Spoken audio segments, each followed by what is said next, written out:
Hi, I'm Stephen with SixStringers, the founder of SixStringers, creator of FretFixxer. Many of you may have seen FretFixxer for 6-string guitars. And now we have FretFixxer for the bass guitars, all bass guitars. Just like for the 6-string guitars, it's solid stainless steel with a 240 grit diamond file. This chunk of stainless steel is 5.6 ounces. That's pretty hefty. So the weight of the file is definitely going to do the work. And just like the 6-string FretFixxer, we use the conic curve file channel.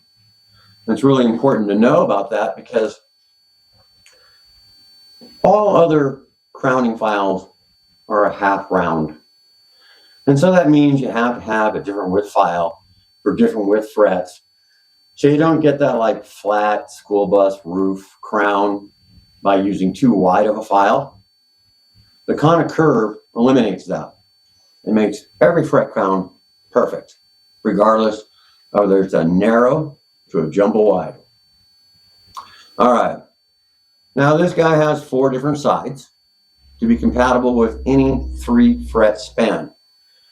So for example, let me find the shortest one here. And that's going to go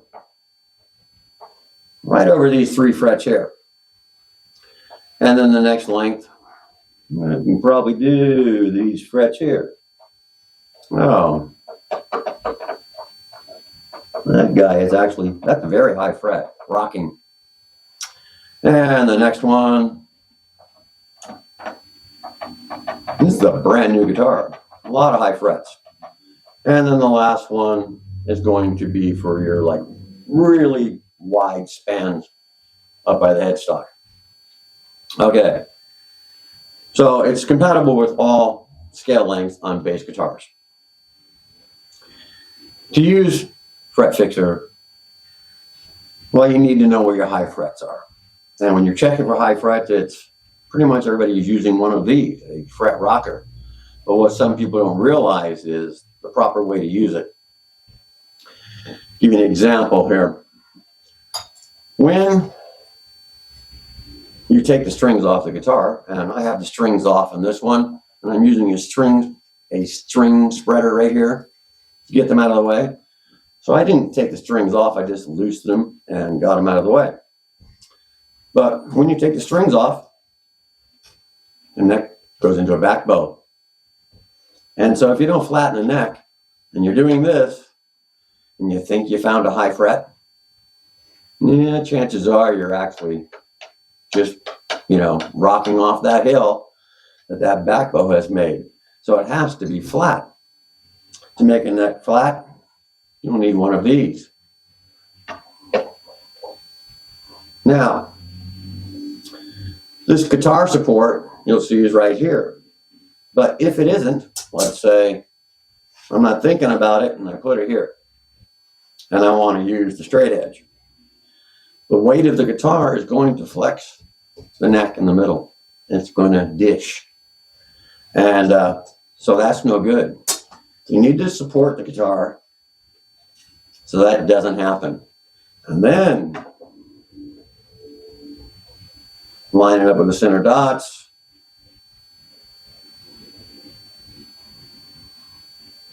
I like to use a little flashlight. And I can see if there's any daylight there. And if there is, I know to adjust the truss rod until it's perfectly flat.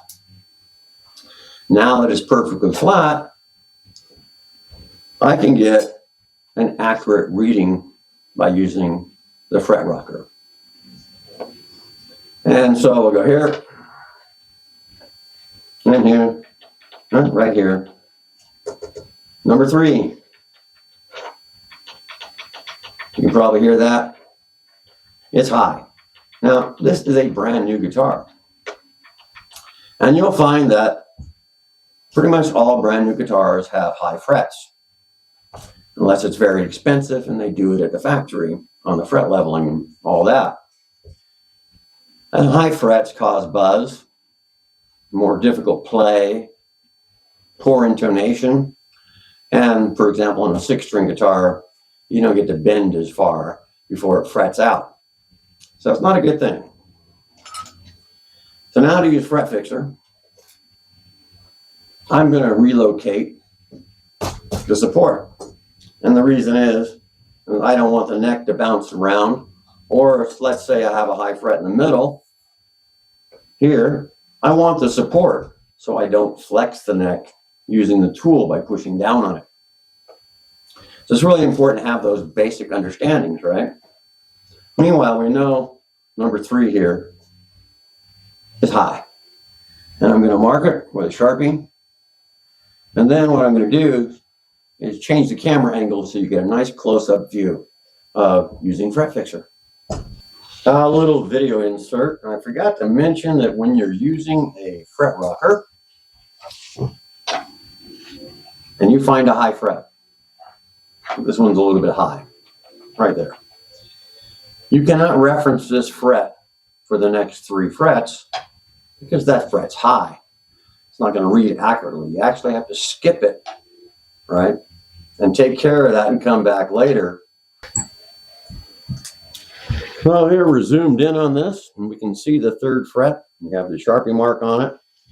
And there are 2 ways to use FretFixxer, with or without the handle. To use the handle, first you have to make sure you have the right side. So in this case, it's going to be the longest side. And I can put it over the fret and then pop the handle over the top like this. And then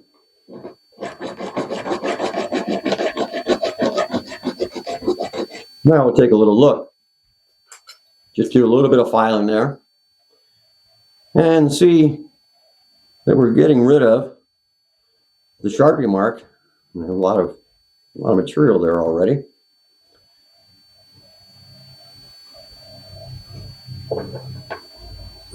This is the easiest way to line up the file. Now with the handle, it's not as easy to get to the outside edges, but we have an answer for that. Using the handle, I get a lot more leverage. It means I can work a lot faster. And you can hear it change the sound and the bite. Still got some going on there. Very high fret.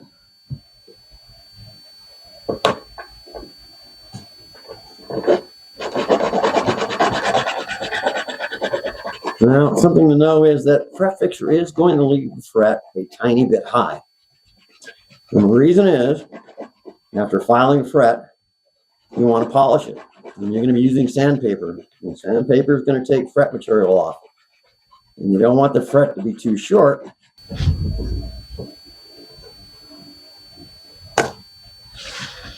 The other thing you'll see is that fret is not flat. It has the crown on it, right?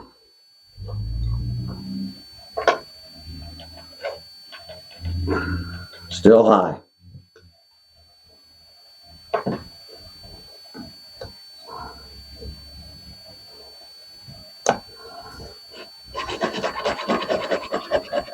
There's no doubt that fret was going to be causing problems playing this bass.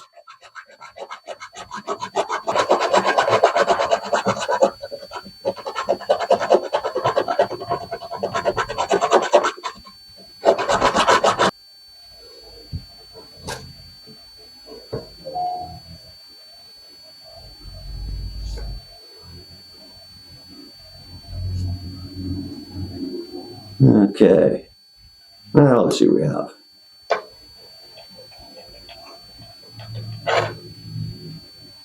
Oh, there's okay.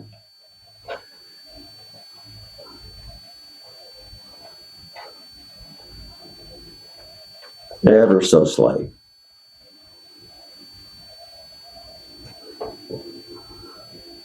This time I'll use it without the handle. Without the handle, I can get to these edges a lot easier.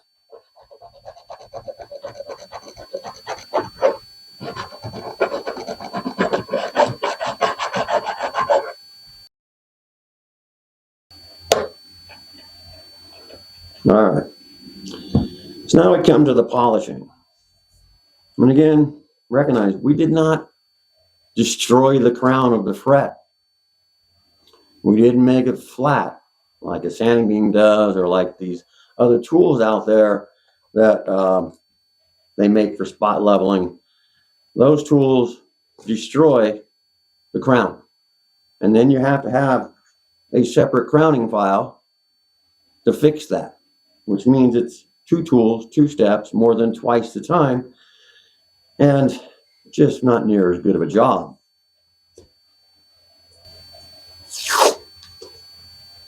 I like to use tape to mask off when I do the polishing, but you can use one of those, they're like these little steel strips with slots cut in them.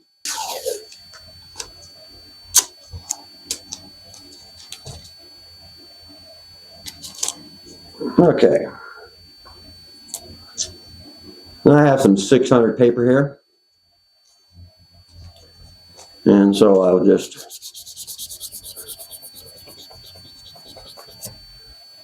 and we see all the black is off now. I'm smoothing it out.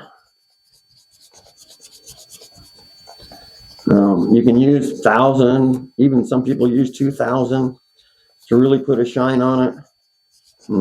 I just have the 600 here today. So what I'm going to do, I have a damp sponge. And I'll tap my sandpaper into it, put a little moisture on there, and get a higher polish. And now, so that's all there is to it. Fret fixer for the bass guitars. Of course, we have fret fixer for all other guitars.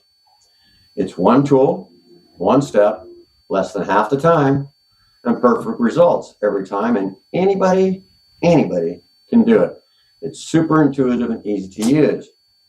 Great for the professional to get the job done faster and better, and great for the novice who wants to do it themselves at home and get perfect results every time.